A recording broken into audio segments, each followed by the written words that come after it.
No dia 14 de fevereiro deste ano eu pude, pela primeira vez, apresentar-me ao povo brasileiro, oportunidade que não tive em 1989, quando fui candidato à presidência da República. Durante exatamente 3 minutos, discorri sobre toda a minha vida de trabalho e dedicação ao estudo e ao conhecimento da natureza. Ingressei na política em 1989, premido por um sentimento de absoluta indignação, sentimento que existe na maioria das pessoas que se sentem impotentes diante da formidável máquina de vilipêndio da cidadania, em que se transformou a atividade política brasileira. O PRONA, partido que fundei e do qual sou presidente nacional, tem manifestado desde o início o seu repúdio ao modelo político vigente no país, um verdadeiro antro de parasitismo. Todos os membros do PRONA vivem do seu trabalho. Nossas atividades partidárias são exercidas em detrimento do nosso tempo de lazer, de nossas noites e dos nossos fins de semana. Eu mesmo, além de toda a atividade política, viajando de norte a sul do país, continuo trabalhando como professor e médico. Mantenho o meu centro de avaliação cardiológica em Ipanema, no Rio de Janeiro, e continuo ensinando eletrocardiografia para médicos e estudantes de medicina em um curso meu, particular, na Faculdade de Medicina Souza Marques, todas as terças-feiras no Rio de Janeiro, e no Comodoro Palace Hotel, todas as sextas-feiras em São Paulo. A convite dos senhores Marcos Wilson e Albino Castro, diretores de jornalismo do SBT, passei a fazer um pronunciamento de 1 minuto no jornal Aqui Agora, daquela emissora, como defensor do povo, posição em que tenho tido a oportunidade de expor minhas ideias e do PRONA acerca de algumas questões de interesse nacional. Este nosso programa político de hoje reserva para os senhores uma surpresa. Antes do final, os senhores saberão quantos brasileiros agora acreditam em nós. E os dados que apresentaremos, obtidos através de metodologia científica inconcursa, de tão contundentes, serão irrefragáveis. Não haverá como negá-los. O senhor que acredita em nós e que ouviu até agora dizer que eu não tenho nenhuma chance de chegar à presidência da República em 1994, verá quantos nós somos. Já somos o exército, já chegamos à casa dos milhões, e isso apesar do silêncio da grande imprensa, que pretendeu ignorar-nos, fazendo de conta, após o nosso pronunciamento do dia 14 de fevereiro, que nada tinha ocorrido. No dia 15 de fevereiro, em todas as cidades do Brasil, nos bares, nas filas de ônibus, nos hospitais, nos supermercados, nas fábricas, nos escritórios, nas escolas, enfim, em todos os locais onde havia pessoas reunidas, não se ouvia outra coisa senão comentários sobre o nosso pronunciamento. Houve uma explosão de nacionalidade e civismo. Nossos telefones do Acre ao Rio Grande do Sul receberam e cadastraram milhares de ligações. Mas a grande imprensa, mentirosa, podre, torpe e comprometida como sempre foi, que afirma ter lutado 20 anos para ser livre, preferiu omitir-se, porque o que dissemos foi contra todo o sistema, do qual ela mesma faz parte, sistema que, por sua vez, é contra o povo. Alguém escreveu que a imprensa representa os pulmões da sociedade. Se for assim, pobre da sociedade brasileira, está com fibrose pulmonar, respira muito mal. Registre-se aqui o nosso agradecimento à revista Visão, que ousou furar o bloqueio, e à revista Semanário, que fez o mesmo alguns dias depois. Mas nem a imprensa, nem os profissionais da política, nem o poder econômico, nada poderá deter-nos. Como escreveu o Dr. Yun, médico oriental, mesmo que se torça o pescoço do galo, a alvorada virá. Meu nome é Enéas. É de estarrecer o modelo político que vige no país. O senhor acredita que é possível mudar? Veja a seguir a análise feita pelo Dr. Enéas. A regra fundamental na atividade política brasileira é a mentira. Ela se encontra arraigada no modelo que aí está. Também reconheçamos, os profissionais do ramo fazem até pós-graduação na escola da hipocrisia e do sorriso falso. A população é tão manobrada, tão enganada, tão anestesiada que, apesar de já ter alguma consciência desse fato, não acredita que política possa ser algo diferente disso. E os profissionais perpetuam-se no poder.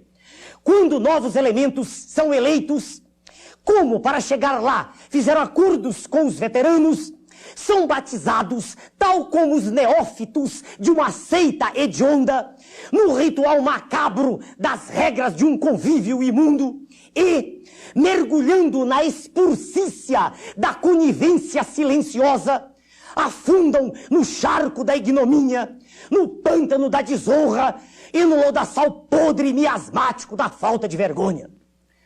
Exatamente como eu disse no dia 14 de fevereiro deste ano, vale a pena repetir agora. Antigamente, o cidadão cujo comportamento se afastava das normas de conduta ética era chamado canalha. Hoje é chamado político. A palavra democracia é usada e defendida por eles como antítese, o oposto da existência de autoridade e ordem. Democracia para eles é o império da desordem, é a ausência absoluta de qualquer forma de autoridade. De braços dados e com os dedos apertados em figa, o batalhão de medíocres, distribuídos na região central da curva de Gauss da inteligência humana, estremece somente ao ouvir o som das palavras ordem e autoridade. Porque a autoridade advinda da palavra forte, da inteligência lúcida consubstanciada no preparo, a autoridade egressa, enfim, da liderança natural, assusta os políticos, verdadeiros cérebros de australopitecídeos, que se nutrem do aplauso recíproco e que se escondem nas colunas dos jornais, porque, se lhes for entregue um microfone, tartamudeiam no seu linguajar primitivo, tropeçam na sua miséria vernacular e na inconsistência de suas teses e se embaraçam nos fios do seu próprio pensamento. Perguntam-me a todo instante com quem vou dirigir o país, já que eu não me aproximo dessa escória política que aí está. Mas nessa pergunta reside um grave erro de apreciação, um preconceito, um vício de julgamento. Um ministro não tem por que ser escolhido no seio da classe política. Ser deputado ou senador não confere a ninguém condições para dirigir um ministério da justiça, da saúde ou da educação. Muito pelo contrário, esses cargos exigem alta capacitação técnica, honorabilidade e um profundo senso humanístico, atributos que não são exigidos para nenhum cidadão chegar a ser deputado ou senador.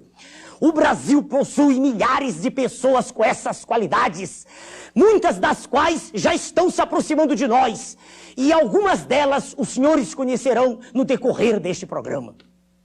Nós iremos mudar tudo. Afastaremos do poder essa caterva que atualmente dirige o país, movida por interesses espúrios, e as suas atitudes solertes iremos contrapor a ação firme voltada para o povo.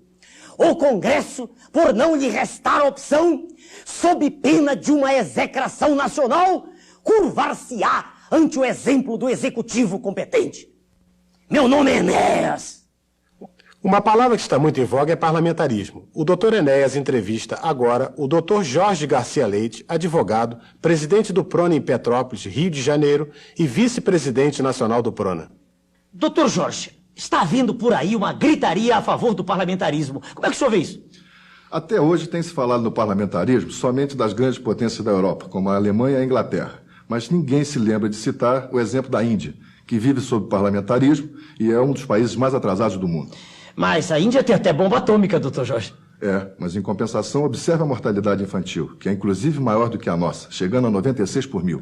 Dr. Jorge, a revista Veja, do dia 10 de julho, a página 37, ela afirma textualmente assim: o parlamentarismo é hoje o regime civilizado por excelência. Depende do que se entende por civilização. A Índia tem cerca de 472 milhões de analfabetos, 59% da sua população, o que equivale a 3 vezes a população do Brasil só em analfabetos. Só em analfabetos. Doutor Jorge, então por que essa discussão toda? Presidencialismo versus parlamentarismo? Por que isso? Não passa de uma estratégia. Eles querem mascarar uma verdade que já ficou clara nas urnas, com uma infinidade de votos brancos e nulos. O problema não é o sistema de governo. O que não presta, com raríssimas exceções, são os políticos que aí estão. Com qualquer regime será a mesma coisa. É interessante isso. Doutor Jorge, qual é o modelo do PRONA para o Legislativo? A tese do PRONA é que o vereador, deputado ou senador deixe de ser um parasita. Não receba salários, gratificações, aposentadoria aos 8 anos, etc. Receba apenas uma ajuda de custo para o exercício dessa função. O legislador dedicará alguns dias por mês à sua função pública, permanecendo na sua atividade de cidadão normal. Assim, não perderá o contato com a realidade. Isso é muito importante. Uma vantagem para esse modelo ainda. Isso afastará do legislativo os oportunistas, os aproveitadores, os incultos, os incompetentes, enfim, tudo isso que aí está. Doutor Jorge, posição do PRONA, presidencialismo ou parlamentarismo? Presidencialismo, sem dúvida. Última pergunta, por favor. Diga-me, e eu faço a pergunta para todo mundo, o que o trouxe para o nosso lado? O que o fez filiar-se ao PRONA? Pela sinceridade e seriedade expressas nas suas palavras. Muito obrigado, doutor Jorge, pela sua presença no nosso programa. Eu que agradeço, doutora Inês. O próximo entrevistado deste programa é o senhor Cleuber Dalseco, empresário e presidente do PRONA no estado de Minas Gerais. Seu Cleuber, o Brasil perdeu a posição de que desfrutava entre as 10 maiores economias do mundo. Isso agora, recentemente. A que se deve isso? Tudo começou quando o Brasil parou de investir e passou a especular muito mais. O golpe de misericórdia foi dado pelo atual governo. Retirando o dinheiro do meio circulante, fez diminuir o consumo. Diminuindo o consumo, fez automaticamente cair a produção. Isso, inclusive, se refletiu em toda a atividade empresarial. Agora, a pergunta é a seguinte agora. Como é que os senhores, os empresários, como é que os senhores se sentem atualmente? Peraí, fundamentalmente o pequeno e o médio empresário. Asfixiados por uma taxação insuportável de impostos, que não produzem nenhum social. Padecemos da falta de um programa para as pequenas e médias empresas. Somos pressionados pelos sindicatos, que desenvolvem uma luta unilateral. Não temos acesso a linhas de crédito, porque os juros são altos. Juros altos. Mas peraí, mas juros não são tabelados pela Constituição? São no papel. Na prática, só para os detentores do grande capital.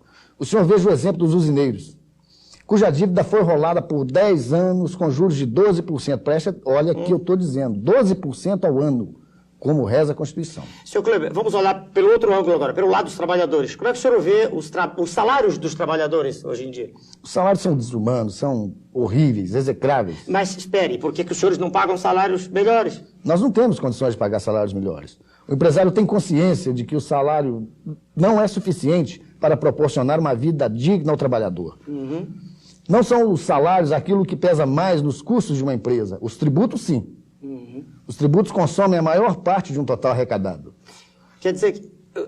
Não me interrompa, por favor. Pois não. O governo, na minha opinião, o governo é o grande vilão da nossa economia. Não, eu concordo com o senhor, não tem dúvida. Mas eu queria aproveitar para examinar isso dentro de um contexto maior. Então, é possível nós mantermos o regime capitalista e termos justiça social? Isso está claro, isso é claro, é evidente. Basta a boa vontade da classe empresarial e a participação séria do governo. Séria. Eu ainda friso mais uma vez, séria. Não isso que nós estamos vivendo. Senhor Cleuber, nós estamos chegando ao fim da nossa entrevista. A última pergunta que eu faço é a mesma que eu faço para todos aqueles que são entrevistados no nosso programa. Por que o senhor se filiou ao nosso partido? O que o trouxe ao PRONA? Eu vi o senhor falando na tela da televisão tudo aquilo que sempre e durante toda a minha vida eu quis ouvir da boca de um político. Muito obrigado, senhor Cleuber, pela sua presença no nosso programa. Não há de quê. O doutor Enéas é educador há 30 anos. Faz a seguir um breve comentário sobre o processo educacional na visão do PRONA. O cérebro de uma criança, já dizia Aristóteles, o grande estagirita, é um livro com todas as páginas em branco.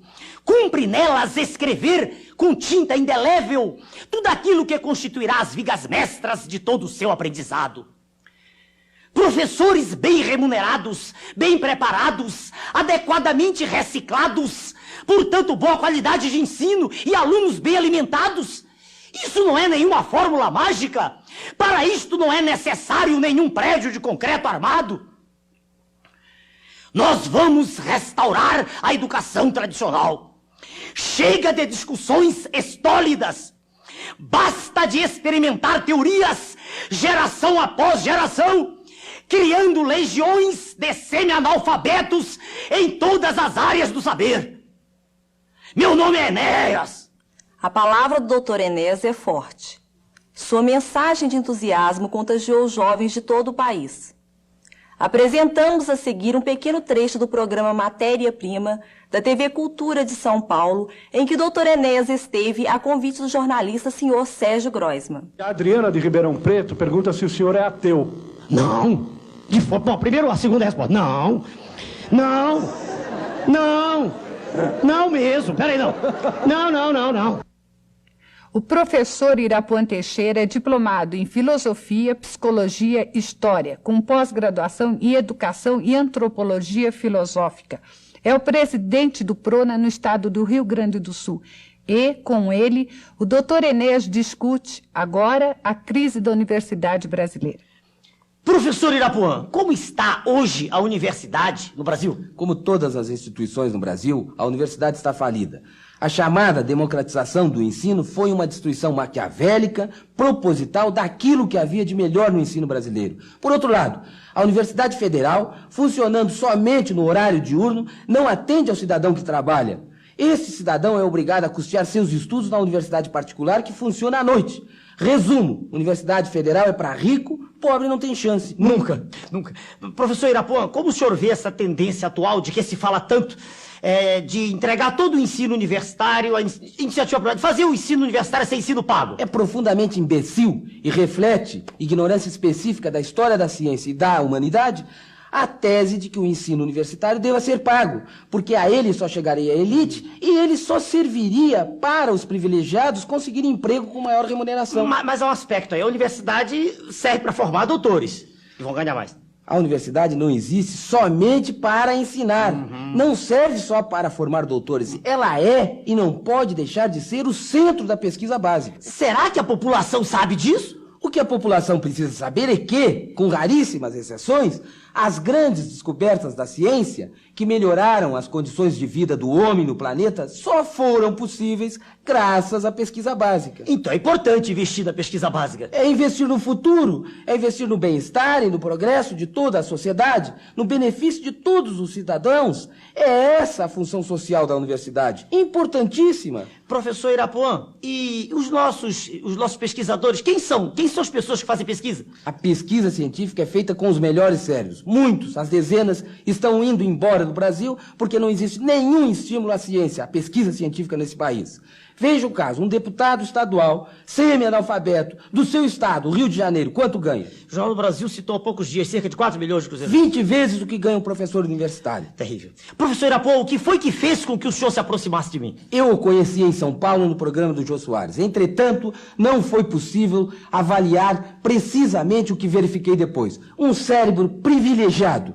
Desde então, estamos juntos. Muito obrigado, professor Irapuan, pela sua presença no nosso programa. Eu é que agradeço. Após o programa do PRONA, do dia 14 de fevereiro, Dr. Enéas recebeu convites de diversas instituições para proferir palestras sobre vários temas. Esteve, dentre outros lugares, no Conselho de Empresários Jovens em Belém, Pará, nas Faculdades Integradas de Sergipe, Aracaju, nas Faculdades Integradas Moacir Bastos, Rio de Janeiro, na Prefeitura Municipal de Cubatão, São Paulo, na Universidade Mogi das Cruzes, São Paulo, na Sociedade de Cardiologia de Pelotas, Rio Grande do Sul, e no campus universitário das Faculdades Integradas de Dourados, Mato Grosso do Sul, onde proferiu uma conferência sobre o tema Um Caminho para o Brasil para uma plateia de 800 estudantes.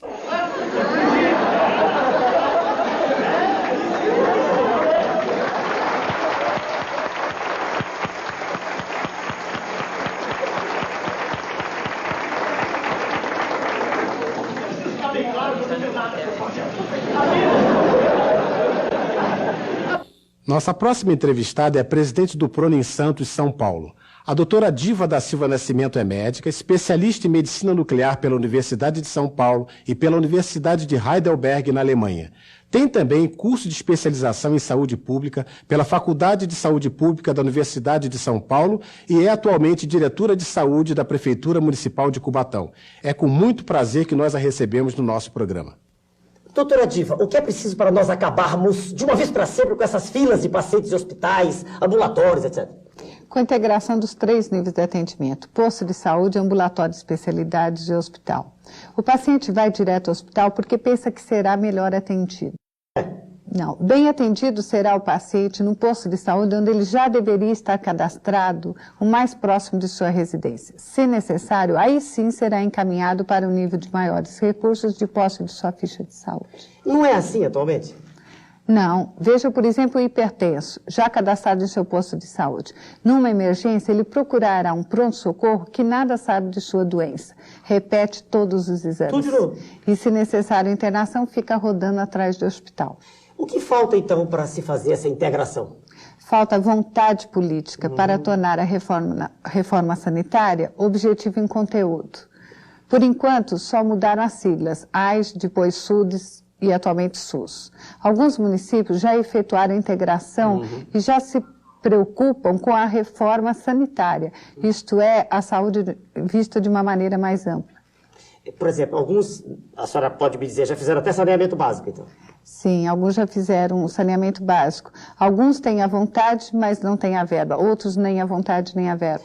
Então a descentralização me parece assim, não sei, será que não é a solução, cada um fazendo o que quer? A descentralização deve ser nas ações, não é o governo federal que vai ao bairro. Mas o princípio da descentralização só pode ser tomado se houver uma posição coerente e eficaz com as necessidades sanitárias da população. A senhora quer dizer, então, uma espécie de centralização doutrinária? Certo. O principal é isso, uma centralização doutrinária. Caso contrário, será uma fragmentação, uma dissolução. É interessante que essa centralização é a tese nossa do PRONA, né? Centralização doutrinária. Uma pergunta para a senhora. Há um risco, há ou não, a senhora como especialista, há risco de uma epidemia de cólera no Brasil? Sem dúvida. Como diz Snow, o pai do método epidemiológico, há mais de 100 anos, o cólera jamais apareceu em um lugar onde a água potável não tenha sido direto ou indiretamente o meio de transmissão. Como no Brasil cerca de 40 milhões de pessoas não dispõem de água tratada para beber e 70 milhões de pessoas não dispõem de esgoto, de nada adianta para essas pessoas dizer da higiene das mãos, lavagem de frutas, fervura d'água, se nem dinheiro tem para comprar gás suficiente. Terrível. Doutora, faça um favor, a senhora como uma pessoa que é autoridade em saúde pública, né? Eu queria que a senhora dissesse para os nossos telespectadores qual é a solução, quer dizer, o que é que falta, o que é preciso para resolver de uma vez para sempre essa questão do saneamento básico no Brasil? Mais uma vez, vontade política. No município de Cubatão, onde eu sou diretora de saúde, o prefeito recebeu a cidade sem 1 metro de esgoto. No entanto, estava sendo construído pela administração anterior um teatro com 1000 lugares. Paramos o teatro e já instalamos 30% da rede de esgoto. E outros 30% estão em fase de instalação. É uma questão de querer fazer. Doutora Diva, para encerrar nossa entrevista, eu queria que a senhora satisfizesse a curiosidade dos nossos telespectadores. Diga para eles por que a senhora se filiou ao PRONA, ao nosso partido. Pela coincidência dos pontos de vista no que concerne à resolução dos graves problemas de saúde e educação no Brasil. Só uma tomada de posição muito firme pode resolver essas questões. Muito obrigado, doutora Diva, pela sua presença no nosso programa. Eu é que agradeço. O senhor vai saber, agora, exatamente o que é o PRONA, dito por alguns de seus dirigentes. O PRONA é o único partido com identidade política definida. Não faz, em hipótese alguma, coligação com nenhum outro partido. Todos os elementos do PRONA falam a mesma língua. Quem quiser falar outra língua será convidado educadamente a retirar-se. A unidade de pensamento é a essência do PRONA. É esta a sua razão de ser. O PRONA valoriza o trabalho em detrimento da remuneração do capital improdutivo. O PRONA não é e não será uma caça de cômodos, abrigando um sem número de facções distintas e mutuamente exclusivas. O PRONA é o único partido político no Brasil que tem um projeto nacional, o mesmo modelo de educação, o mesmo sistema de saúde para todo o país, o oposto de tudo que aí está. O PRONA é contra o linchamento, contra o aborto e contra a pena de morte. O PRONA não foi criado para abrigar dissidências. Tem um corpo doutrinário rígido, defende a centralização doutrinária. Se o senhor nunca se aproximou disso que no Brasil é chamado política, por que, exatamente como nós, sentia repugnância pelo modo como essa atividade é exercida, se o senhor já havia perdido a esperança de viver num país sério, se o senhor não via, como nós, nenhuma perspectiva no futuro para os seus filhos, se o senhor sentia tristeza e vergonha de dizer que é brasileiro, se o senhor aceita os nossos princípios e acredita em nós, junte-se a essa cruzada cívica. Nós vamos restabelecer a confiança no governo, no trabalho, no emprego, no mercado, no crédito, nas pessoas. Nós vamos restaurar a dignidade humana. Nós vamos mudar o atual estado de coisas. Nós vamos fazer valer o preparo contra a ignorância, a decência contra a patifaria, a vontade de ação contra a desídia, a ação plena contra a inação, a verdade contra a hipocrisia. Uma onda, um verdadeiro turbilhão, um vórtice de entusiasmo irá varrer este país, arrebanhando todos os cidadãos de bem de nossa terra. E nós, todos juntos, iremos reedificar a ordem nacional, a despeito de todos os óbices, de todos os escolhos que se apresentem no nosso caminho. A afirmação de que a Amazônia é o pulmão do mundo não tem base científica. Somando-se a quantidade de gás carbônico que se desprende das queimadas com aquela obtida da queima dos combustíveis fósseis, o Brasil não contribui com mais de 5% do gás carbônico total que é mandado para a atmosfera. Toda essa gritaria, portanto, tem outra razão de ser, muito mais séria. Exatamente para analisar essa questão, foi convidado para participar do nosso programa o Dr. Edson Suschinsky, que é professor de Geologia Econômica da Universidade do Estado do Rio de Janeiro e foi delegado do Brasil junto a várias organizações internacionais do Grupo das Nações Unidas. Dr. Edson, como é que o senhor vê hoje a Amazônia? Professor Enéas, eu vejo a Amazônia sob novos tipos de ameaça de dominação internacional. Qual é a riqueza, afinal, que a Amazônia tem? Na Amazônia estão concentrados os maiores recursos minerais, madeireiros, energéticos, hídricos e pesqueiros da nação, além das vastas extensões de terras planas fáceis a ocupar. Com ela, o Brasil é a nação mais rica do planeta, superando mesmo a União Soviética. Só de recursos minerais conhecidos são 3 trilhões de dólares. Tudo de ouro? De ouro somam 20 mil toneladas, um quarto disso pagaria a dívida. É por causa disso que a Amazônia não deve ficar fechada dentro de uma redoma de vidro, nem ser transformada numa espécie de museu em vida. Como perito no assunto, como é que o senhor vê essa conferência que a ONU vai fazer ano que vem aqui no Brasil, a chamada ECO 92?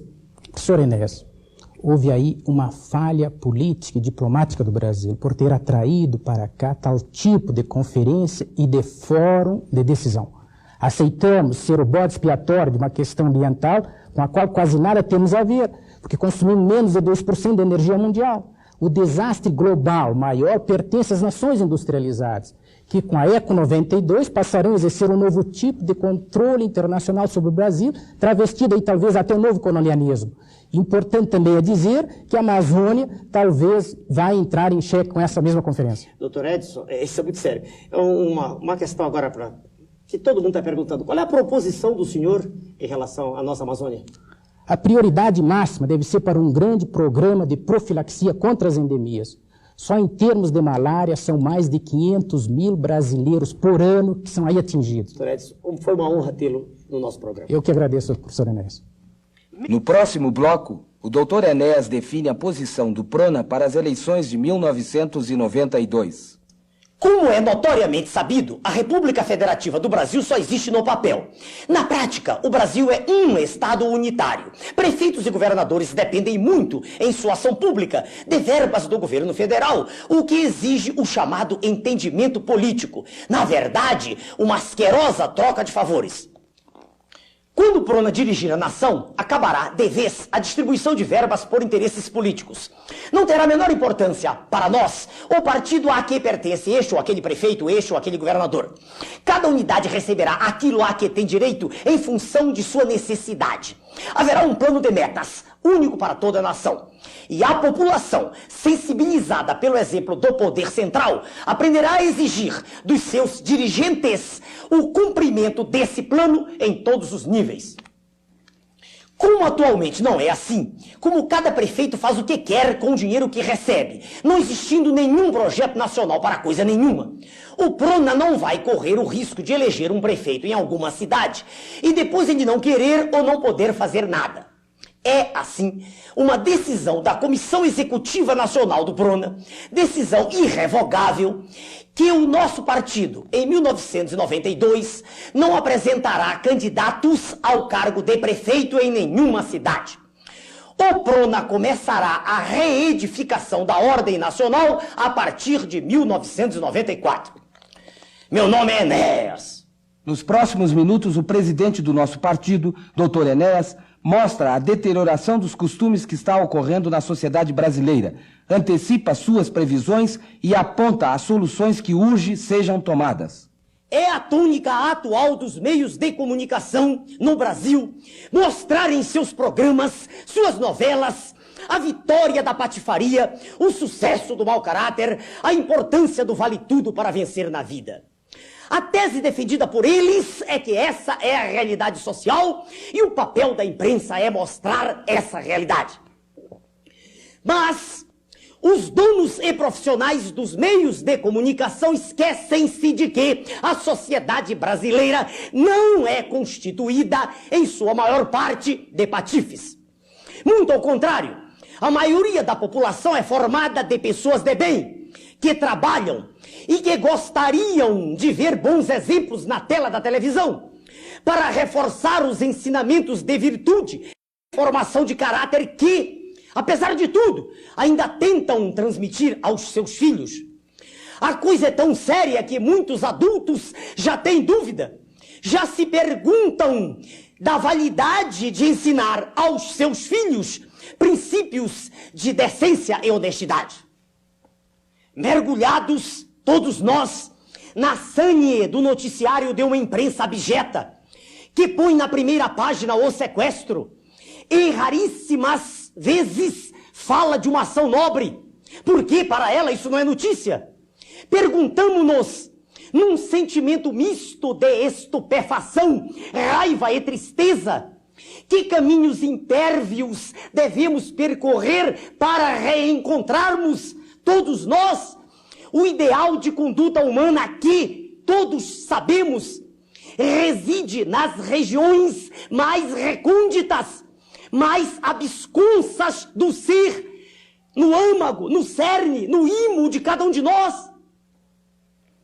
A maior prova de que nós, do Prona, não estamos errados em nossa tese é o sucesso da novela mexicana que está sendo transmitida pela TVS, O Carrossel. Assisti a um capítulo e vibrei por ver na tela serem ensinados valores éticos que, de há muito, sequer eram mencionados. É uma novela que mostra um pouco das coisas boas que todo ser humano tem. E conseguiu uma audiência gigantesca. Nós, do Prona, somos radicalmente contra a apresentação de cenas de lascívia, de luxúria, de sexo quase explícito, em um horário em que as crianças ainda estão diante da tela. A infância, para nós do Prona, deve ser respeitada como tal. A televisão dissemina uma ideia falsa, a ideia segundo a qual os valores éticos não existem mais. Ela trata os casos esporádicos, episódicos, ocasionais, como se fossem a regra. E muita gente já pensa que a exceção é a regra, que não é nada demais qualquer um ter experiências homossexuais, que tudo é válido, etc, etc, etc. E o curioso é que isso passou a ser sinônimo de moderno. Tudo o mais é anacrônico, é obsoleto, é careta. Os pais, por sua vez, não têm como controlar as informações que os filhos recebem através da televisão. E o resultado é que estamos formando uma geração sem valores, perplexa, desorientada, que não tem nenhum balizamento, que não tem nenhum sistema de referência, e que não sabe distinguir o certo do errado, porque ambos se confundem, se misturam no seu espírito. A sociedade dos adultos é preparada na infância. Com Prona dirigindo a nação, as crianças aprenderão a cultivar os sentimentos nobres, a decência, a honestidade, a retidão de propósitos. Aprenderão o valor da palavra empenhada, o valor do trabalho, da dignidade humana. Até os meios de comunicação participarão disso.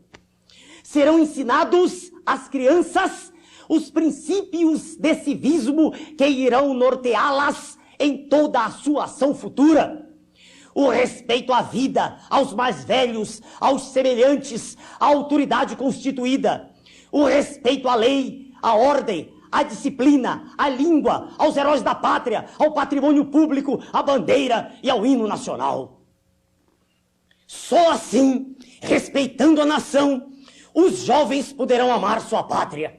E, dessa forma, de nossa terra surgirá um batalhão de jovens que, inflamados pela grandeza da luta por um ideal, farão o Brasil despertar do seu berço esplêndido, emergindo do sono cataléptico em que está mergulhado, e o levarão, na aurora do 3º milênio, para a condição de maior potência do planeta.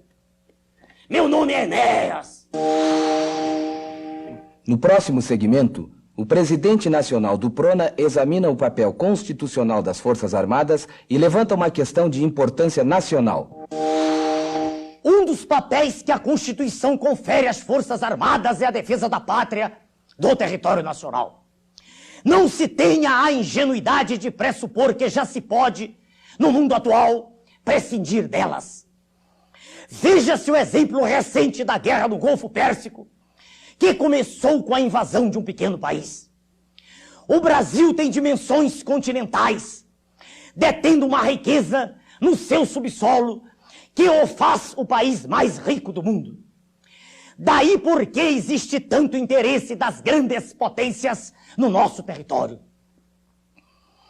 Sem forças armadas bem equipadas e tecnicamente bem preparadas, com os nossos navios portando equipamento bélico obsoleto, com muitos de nossos aviões parados por falta de suprimento, com uma tropa extremamente mal remunerada e desprestigiada, desrespeitada por uma imprensa venal, o que pode a população esperar desse atual estado de coisas? Como despertar o patriotismo em nossos jovens, se as Forças Armadas, espelho vivo da disciplina e ordem nacional, são a cada dia mais vilipendiadas? Qual o estímulo que poderá levá-los a fazer carreira militar para que, no futuro, possamos garantir a soberania da nossa pátria? Até quando um general que passou a vida inteira sob uma disciplina férrea, fazendo cursos de extensão e aperfeiçoamento, será obrigado a curvar-se diante das críticas mordazes de um ou outro jornalista semi-analfabeto ou recalcado, que não conseguiu aprender, nem entender ao menos as noções de disciplina, ordem e respeito? O que se pretende, afinal, com tudo isto? Será que esses mesmos jornalistas não perceberam ainda que expressões como livre pensamento, liberdade de imprensa, são conceitos muito bonitos e úteis para eles e para os políticos, mas que não têm nada a ver com a realidade do povo? Que povo não escreve no jornal? Que aquilo que o povo quer realmente é comida na mesa, casa para morar, escola para os seus filhos, garantia de emprego, transporte, remédios de hospital? Já é tempo que se pare com esse delírio de atribuir todas as mazelas da nação ao governo militar que durou 2 décadas. É importante que a imprensa aprenda a respeitar os militares, porque só no respeito às Forças Armadas a sociedade terá a garantia da liberdade e do bem-estar conseguidos pela própria nação. Meu nome é Enéas. O Brasil é um oceano de desordem onde, aqui e acolá, se divisam pequenas extensões de terra em que ainda existe ordem. Existem regras claras. São verdadeiras ilhotas de nega-entropia.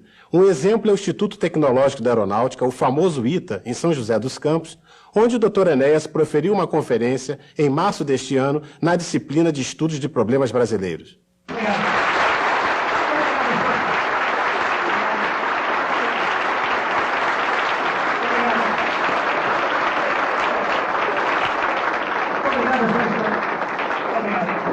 O Dr. Mário Gemac é médico e presidente regional do PRONA em São Paulo.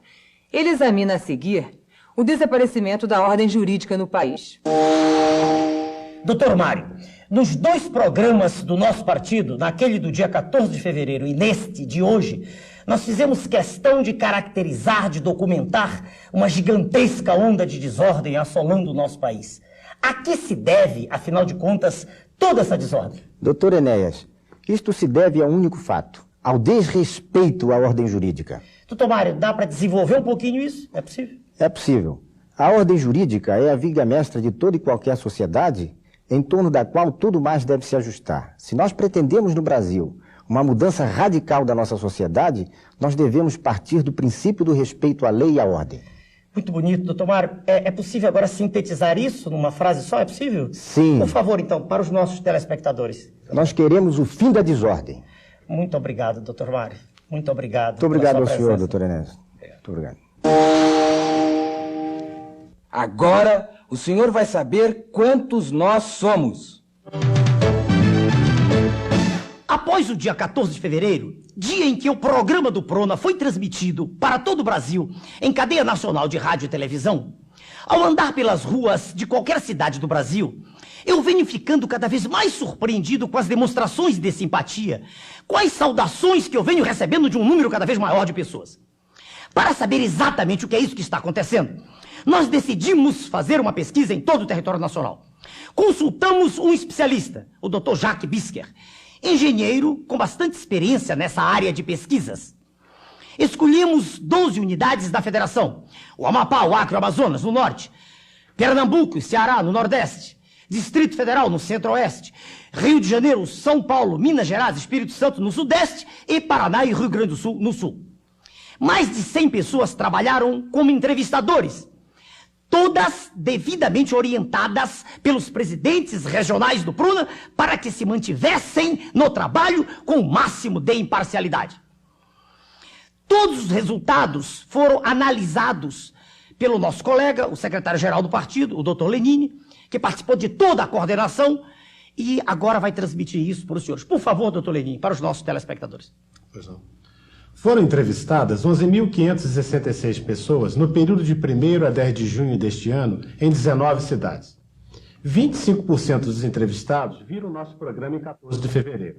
É mentira o que a imprensa publicou a respeito do nosso programa, que havia sido o penúltimo. Na verdade, o nosso programa foi o primeiro em audiência. Se a eleição fosse realizada na data da nossa pesquisa, 10% dos eleitores, cerca de 8 milhões, votariam com convicção no Dr. Enéas para a presidência da República. E a pesquisa foi realizada mais de 3 meses depois do nosso pronunciamento. Imagine os senhores como teria sido no dia seguinte. Dr. Lenine, e os outros candidatos? A imprensa, como já fez no passado, tenta convencer a população de que o atual presidente do PMDB representa a oposição natural ao governo. O curioso é que, nos estados onde foi realizada a pesquisa, o virtual candidato da imprensa e do sistema perde para nós, com exceção de Pernambuco e Ceará. Mesmo em São Paulo, onde já foi governador, nas cidades onde realizamos a pesquisa, ele também perde. Também perde. Doutor Lenine, e a reeleição de Sua Excelência, o presidente da República? É ínfima a intenção de votos para Sua Excelência o presidente, o que não constitui nenhuma novidade quando se observa o péssimo governo que vem realizando. Aliás, o pior que o país já teve. Doutor Lenin, o senhor quer destacar ainda algum ponto da nossa pesquisa? Sim, é impressionante o desaparecimento e o descrédito dos políticos no seio da população. Apesar de todo o esforço da imprensa em fazer deles notícia, a penetração dos mesmos tende a zero. Peraí, deve ser por isso, então, que estão lutando tanto pelo parlamentarismo. Ah, sim, é uma forma de nunca mais saírem do poder. Será uma fila enorme de mentecaptos, cada um aguardando a sua vez de chegar a ser primeiro-ministro. Muito bom, muito bom. Diga uma coisa, por favor, houve algum resultado surpreendente no nosso trabalho, na nossa pesquisa? Sim, no Rio Grande do Sul, mesmo com 10% das intenções de votos, chegamos à segunda colocação. Em algumas cidades de São Paulo, Santos, por exemplo, chegamos a 15%, o que, considerando-se o tamanho do eleitorado, representa um peso extraordinário na eleição. O grande vencedor da eleição na nossa pesquisa foi o eleitor indeciso, que chegou a 17,4%. Doutor Lenin, certamente essa pergunta virá à tona. Existe alguma possibilidade de haver erro na nossa pesquisa? Nenhuma possibilidade. Por quê? É estatisticamente impossível pesquisadores que não se conhecem, do Amapá ao Rio Grande do Sul, chegarem a resultados tão parecidos, pesquisando em torno de 12 mil pessoas no Brasil. Doutor Lenin, há um aspecto aí também a considerar. A imprensa, né, quando fala das pesquisas, não cita o nosso nome. É como se nós não existíssemos. Como é que o senhor vê isso? Nós já passamos por isso certa feita, doutor Enéas. Veja o que tem a dizer o professor Irapuã, que é presidente do PRONA no Rio Grande do Sul. Pode falar, ilustre, professor Irapuã, para os nossos telespectadores, por favor. O fato ocorreu em 1989. Naquela época, eu e um grupo de colegas e alguns alunos estávamos em frente à universidade e uma pesquisadora do IBOP nos entrevistou. Ela me perguntou em quem eu iria votar. Eu falei, no doutor Enéas. Nós não nos conhecíamos, Não, ainda ali já nos conhecíamos. Por telefone. Na época já nos conhecíamos, exatamente. Então, exatamente por telefone. Então eu disse que votaria no senhor, olhei para a folha de entrevista, exatamente uma folha parecida com a nossa, e lá não estava o seu nome. Mas os 11 estavam. Os 11 estavam. Os candidatos da imprensa. Os candidatos da imprensa, alardeados pela imprensa. Olhei na folha e estava outros onde ela marcou. Eu disse, eu não vou votar em um quadradinho escrito outros. Eu não vou votar em outros. Eu vou votar no doutor Enéas. Resultado, como resposta, recebi uma evasiva. Foi quando eu liguei para o senhor e coloquei esse fato. É interessante, eu quero dizer para os senhores telespectadores, e repetir para o senhor o que eu disse na época, eu gostaria que o meu amigo, hoje meu amigo, o professor Irapuã, pudesse ter dito isso para a população. Mas nós só dispunhamos de 15 segundos. Era impossível fazer qualquer comentário desse gênero, não havia como.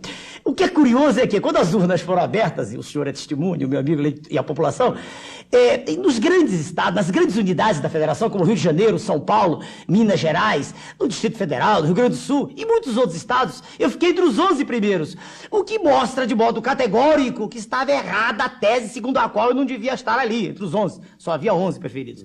Isso, aliás, não é muito diferente, eu acredito, né, do que está sendo feito hoje. Não, exatamente o que está ocorrendo agora. Eles apresentam uma lista da qual não consta o nosso nome. É possível até que os resultados apurados sejam verdadeiros, mas já partem de um pressuposto falso. É como querer tapar o sol com a peneira. Doutor Lenin, vale a pena mostrar a nossa folha de pesquisas para o telespectador? Ah, sim. Observe, senhor telespectador, como foi feita a nossa pesquisa.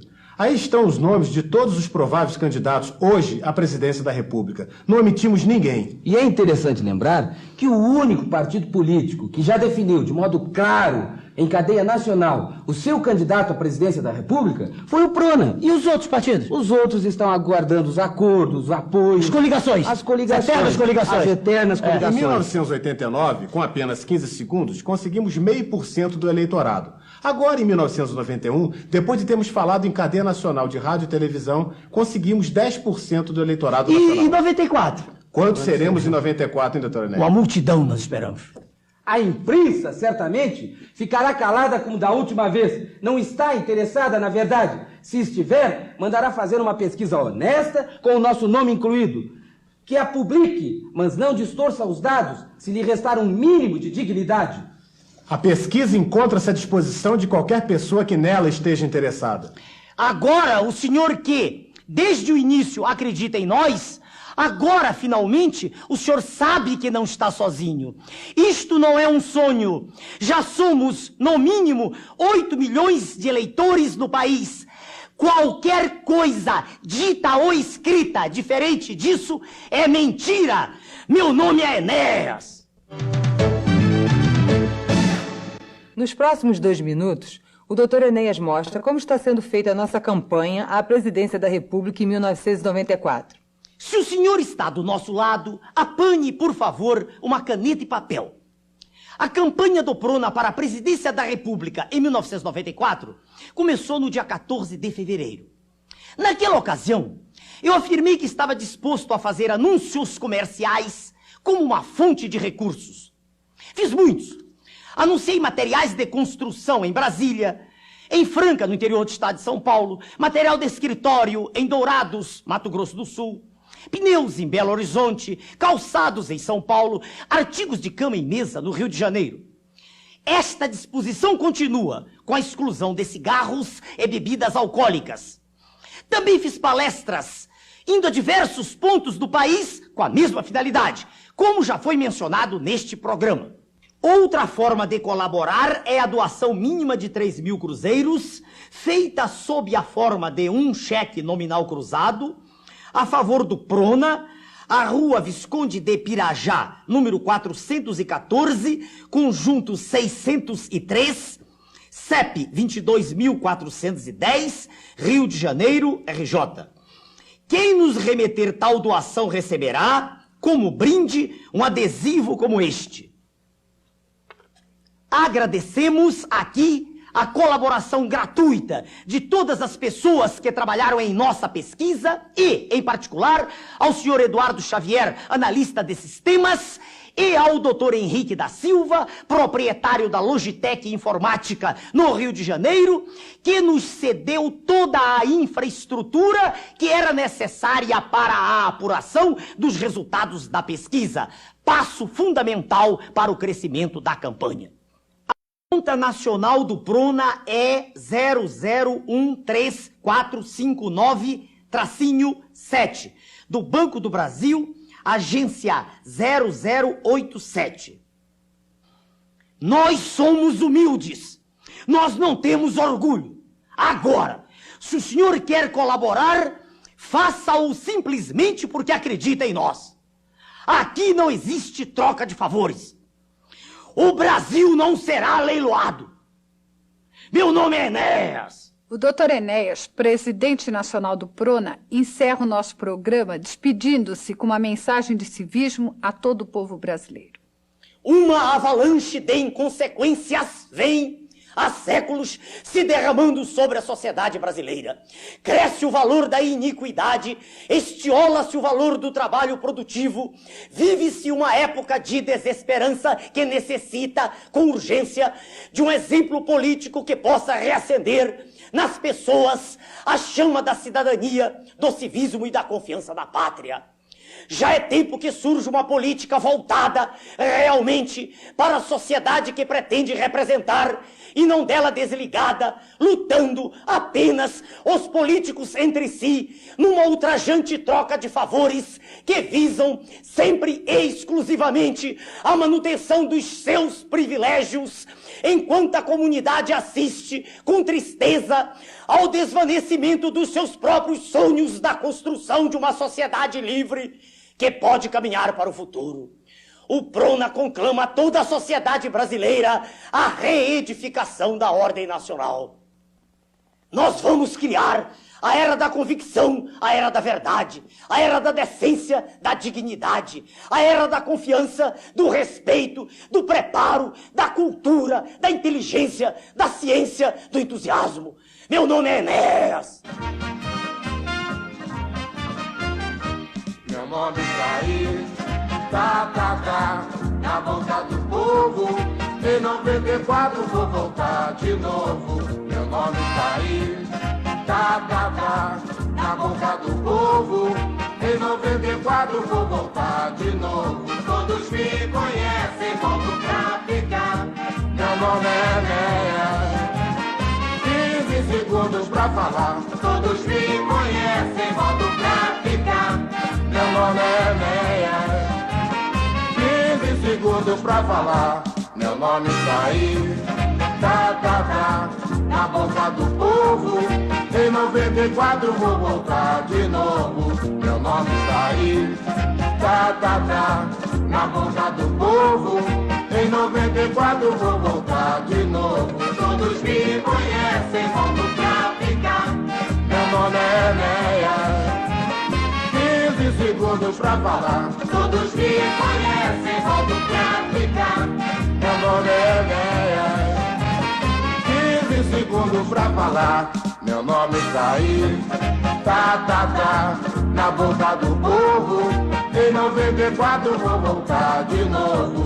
Meu nome tá aí, tá, na boca do povo.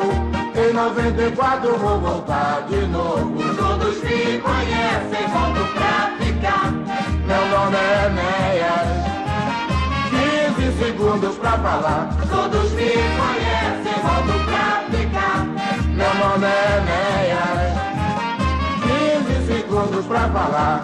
Meu nome tá aí, tá, na boca do povo. Em 94 vou voltar de novo. Meu nome está aí, tá, na boca do povo. Em 94 vou voltar de novo. Todos me conhecem, volto pra ficar. Meu nome é Enéas, 15 segundos pra falar. Todos me conhecem, volto pra ficar. Meu nome é Enéas, 15 segundos pra falar. Meu nome está aí, tá, na boca do povo. Em 94 vou voltar de novo. Meu nome está aí, tá, na boca do povo. Em 94 vou voltar de novo. Todos me conhecem, volto pra ficar. Meu nome é Enéas, 15 segundos pra falar. Todos me conhecem, volto pra ficar. Meu nome é Enéas, 15 segundos pra falar. Meu nome está aí, tá, na boca do povo. Em 94 vou voltar de novo. Meu nome está aí, tá, na boca do povo. Em 94 vou voltar de novo.